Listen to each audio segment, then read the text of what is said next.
বিশ্ব রাজনীতির এই যে বিশাল দাবার বোর্ড, এর চালগুলো ঠিকঠাক বুঝতে হলে আপনাকে কিন্তু প্রথমে এর সবচেয়ে শক্তিশালী ঘুঁটিটাকে চিনতে হবে। আর সেই ঘুঁটিটা হলো রাষ্ট্র। আমাদের এই প্লেবুকে আমরা ঠিক সেটাই ব্যবচ্ছেদ করব, যা যে কোনো নেতাকে দেবে একটা পরিষ্কার কৌশলগত সুবিধা। চলুন চার্লস স্টিলির এই বিখ্যাত আর বেশ শক্তিশালী উক্তিটা দিয়েই শুরু করা যাক। এর সহজ মানে হল, রাষ্ট্র কিন্তু কোনো শান্ত স্থির ধারণা নয়। এটা আসলে সংঘাত আর প্রতিযোগিতার আগুন থেকে জন্ম নেয়া একটা সত্তা। ক্ষমতা আর টিকে থাকার লড়াইটাই এর মূল চালিকা শক্তি। আমাদের এই কৌশলগত প্লেবুকে আমরা 5টা মডিউল ধাপে ধাপে দেখব। প্রথমে ক্ষমতার ভিত্তিটা কি সেটা নিয়ে কথা বলবো। এরপর রাষ্ট্র আর জাতির মধ্যে যে সূক্ষ্ম কিন্তু খুব গুরুত্বপূর্ণ একটা পার্থক্য আছে সেটা বুঝব। তৃতীয় ধাপে রাষ্ট্রের 4টি স্তম্ভকে আমরা চিহ্নিত করব। চতুর্থত দেখব বিভিন্ন সরকার ব্যবস্থা কিভাবে কাজ করে, আর সবশেষে এই পুরো জ্ঞানটাকে একজন নেতা হিসেবে নিজের সুবিধায় কিভাবে ব্যবহার করা যায় সেটাই আলোচনা করব। আচ্ছা, আমাদের প্রথম মডিউল, ক্ষমতার মূল ভিত্তি। দেখুন, বিশ্বমঞ্চে যদি নিজের অবস্থান তৈরি করতে হয় তাহলে এর প্রধান চরিত্রটিকে আগে বুঝতে হবে, আর সেই প্রধান চরিত্রটি হল রাষ্ট্র। এই ধারণাগুলো কিন্তু শুধু বইয়ের পাতায় পড়ার জন্য নয়, এগুলোই হল আন্তর্জাতিক সম্পর্ক, বাণিজ্য, এমনকি সংঘাত পরিচালনার একেবারে মূল নিয়মকানুন। একজন নেতার জন্য এই নিয়মগুলো জানাটা অপরিহার্য। কারণটা খুব সোজা, নিয়ম না জেনে খেলতে নামলে তো হেরে যাওয়ার সম্ভাবনাই বেশি, তাই না? এখানে খুব সাধারণ একটা বিভ্রান্তি প্রায় দেখা যায়, যেটা দূর করা খুব দরকার। রাষ্ট্র আর জাতি, এই দুটো শব্দকে আমরা প্রায় এক করে ফেলি, কিন্তু কৌশলগত দিক থেকে এদের মধ্যে পার্থক্যটা কিন্তু আকাশ-পাতাল। খুব সহজ করে বললে, রাষ্ট্র হলো একটা কাঠামো। এর একটা নির্দিষ্ট সীমানা আছে, যেমন ধরুন বাংলাদেশের মানচিত্র। এর কিছু আইন আছে, যেমন আমাদের সংবিধান, আর সেই আইন প্রয়োগ করার জন্য একটা সরকার আছে। মানে এটা একটা দৃশ্যমান বাস্তব কাঠামো, অনেকটা কম্পিউটারের হার্ডওয়্যারের মতো। আর অন্যদিকে জাতি হলো একটা অনুভূতির ব্যাপার। এটা একটা সাংস্কৃতিক বা পরিচয়ভিত্তিক ধারণা, যা অনেক মানুষকে এক সুতোয় বাঁধে। এর কোনো নির্দিষ্ট ভৌগোলিক সীমানা নাও থাকতে পারে। এটা হলো ওই হার্ডওয়্যারের সফটওয়্যার, বা বলা যায় জনগণের আত্মা। তাহলে দেখুন, একদিকে রাষ্ট্র হলো একটা রাজনৈতিক কাঠামো, আর অন্যদিকে জাতি হলো একটা সাংস্কৃতিক বন্ধন। এখন কৌশলগত দিকটা একবার ভাবুন তো, যে রাষ্ট্রে একটা শক্তিশালী আর ঐক্যবদ্ধ জাতি বাস করে, সেই রাষ্ট্র কিন্তু অনেক বেশি স্থিতিশীল আর শক্তিশালী হয়। জাপান বা দক্ষিণ কোরিয়ার কথা ভাবা যেতে পারে। এটাই হলো একটা জাতি রাষ্ট্র বা নেশন স্টেটের মূল শক্তি। আমাদের সোর্স ম্যাটেরিয়ালও ঠিক এই ধারণাটাকেই সমর্থন করছে। এখানে পরিষ্কারভাবে বলাই হয়েছে যে জাতি তৈরি হয় ধর্ম, বর্ণ, ভাষা, সাহিত্য বা সংস্কৃতির মতো কিছু উপাদানের ভিত্তিতে।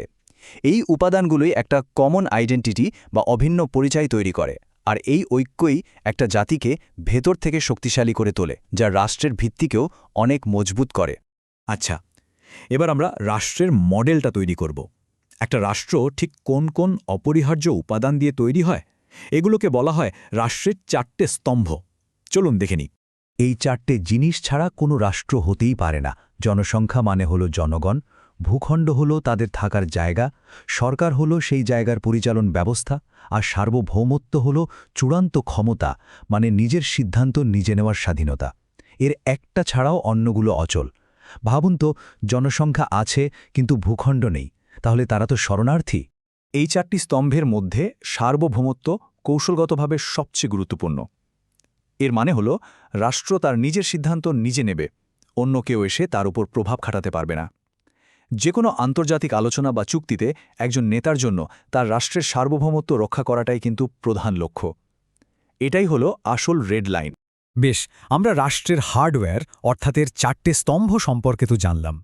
এখন সময় হলো এর অপারেটিং সিস্টেম বা সরকার ব্যবস্থাগুলো সম্পর্কে জানার। মানে কোন সিস্টেমে রাষ্ট্রটা চলে। প্রথম মডেল হল রাজতন্ত্র, অর্থাৎ একজনের শাসন।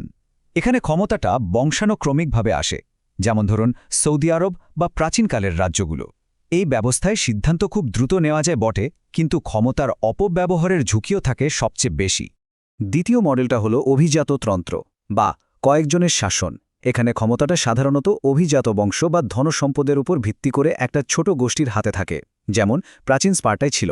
এখানে হয়তো মেধা বা অভিজ্ঞতার ভিত্তিতে শাসনের সুযোগ থাকে, কিন্তু সাধারণ মানুষের কোনো অংশগ্রহণই থাকে না। আর সবশেষে আসছে গণতন্ত্র, অর্থাৎ অনেকের শাসন।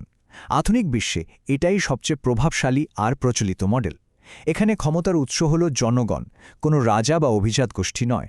এখানে স্থিতিশীলতা বেশি থাকে, কিন্তু সিদ্ধান্ত নেওয়ার প্রক্রিয়াটা অনেক সময় বেশ ধীরগতির হতে পারে।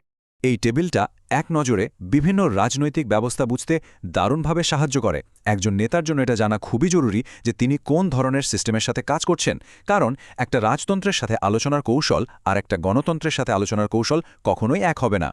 এখন সবচেয়ে গুরুত্বপূর্ণ অংশে আসা যাক। এই যে এত কিছু জানা গেল, এই পুরো জ্ঞানটাকে একত্রিত করে একজন নেতা কিভাবে কৌশলগত সুবিধা পেতে পারেন, চলুন সেটাই দেখি। এই স্লাইডটিই হলো আমাদের পুরো আলোচনার সারমর্ম।